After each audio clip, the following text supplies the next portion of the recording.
Grand Prix presented by C.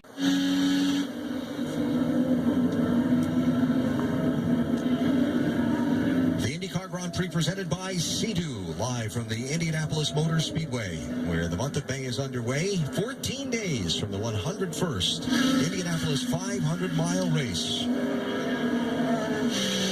Hinchcliffe and Rossi. This is for 7th and 8th. And Rossi is not going to take no on this one. And you can see the illumination again of the PP push to pass for James Hinchcliffe, and you got to believe for certain. Oh, and that one's done. That was a textbook pass on the outside. And Max Chilton joining in now in the fight. Which is perfect for Rossi because it takes Hinchcliffe's attention away from him and he can get some distance. Remember in that first stint, we were riding on board with Rossi when his crew told him to go switch his wheel to position 4, and he slowed down and started losing positions. He's making some of those up now with speed on the racetrack in that 98 car. He's having such a better season this year than he did last year on the road circuits.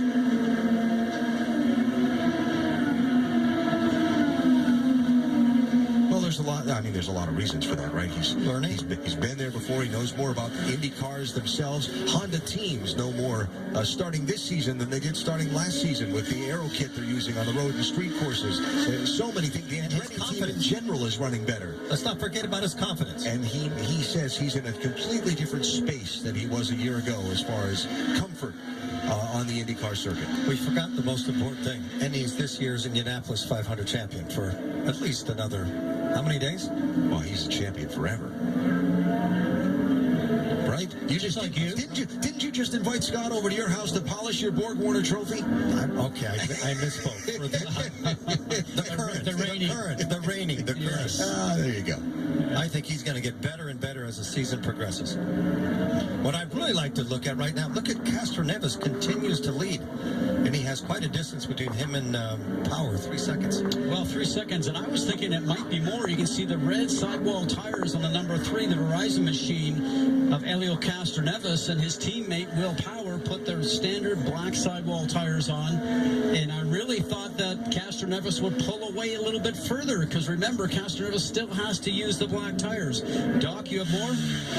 Yeah, exactly. That's what Roger Penske wanted to do with Helio. He wanted to go ahead and keep him on the reds and have him pull away. He wanted a 2.5 to 3 second interval, and right now Helio's even done better than that over the second place car of Will Power. But remember, as you said, they're going to have to come in and put black walls on next time. But Helio was the only driver in the morning warm-up who told me his car was rocket fast on reds, but it was pretty darn good on blacks. Everyone else said they were slipping and sliding, so we're going to find out if Helio's car is still good enough on blacks to be able to hold off Will Power, who will put the reds on when he comes in. There was a little bit of hand signal there from Hinchcliffe.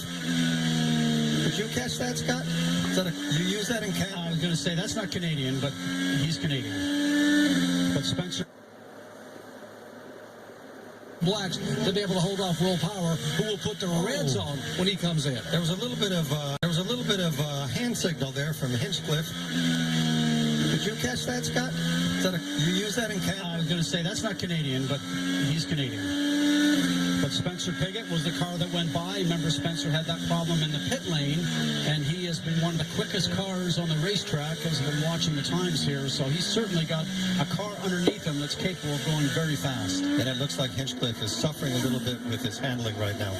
One thing that race fans can say that fans were not able to say years ago is, we can take you right into the heat of the moment right now. That was a private argument that we got some of the hand signals. And driving these cars is very emotional because you're putting everything out there. I mean, these guys today are driving 70, 75 degrees, but I tell you, inside that cockpit, Eddie, as you and I both know, boy, it's a workout. There's no power steering, no power brakes, and you'll lose probably about 4 or 5 or 6 pounds of fluids today. So very much a physical effort, a mental effort, and it's an emotional drive for sure.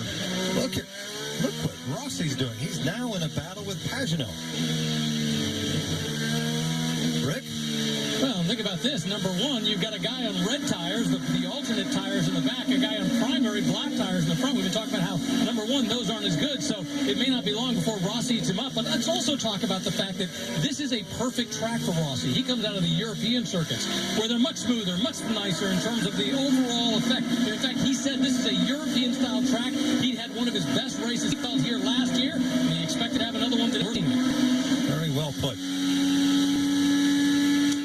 Beginning to work our way now into the window for the second round of pit stops. And the tire strategies that have been discussed, Doc just mentioned it a minute ago, between the top two cars will continue to unfold here. And it's one of the complexities of this form of racing. You look at these things, you say, okay, who's saving what fuel? I mean, the lead change between Castroneves and Will Power, was that all just on a quicker pit stop? Well, the data doesn't necessarily say that. So did Castroneves have to wait for less fuel than Will did? Definitely suggests that. Now Castroneves on the red tires, Power on the black. Elio has to put black tires on the primary tire, in theory, slower off the bat soon. So he's set up for the last stop at the end of the race. So it's intriguing to see who hopscotches who, and every pit stop sequence is an opportunity for the lead to change. Let me add one more wrinkle to that. You talked about Castroneves and Power. Dixon has fallen farther behind at 13 seconds from Power. Yeah. I would venture to say that the car that is using the least amount of fuel right now is Dixon. And that plays exactly into what you were talking about. But at the same time, there's a point when you're too far back for that strategy to help you get the lead. 13 seconds is a long way back.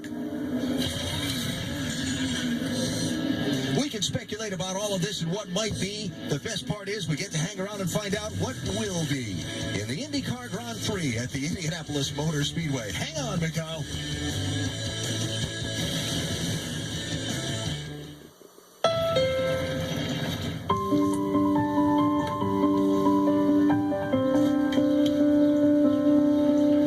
Before sponsorship logos jockeying for position, before speeds hit the triple digits, before checkered flags, victory laps, pit crew, milk baths, and the smell of burning rubber and ethanol became just another day at the office, there was just a dream. Your dreams are our dreams. Honda, the power of dreams. Looking for a home service pro you know you can trust? For over 15 years, homeowners have trusted HomeAdvisor to find only the best home pros and do a thorough background check. So start every job at HomeAdvisor.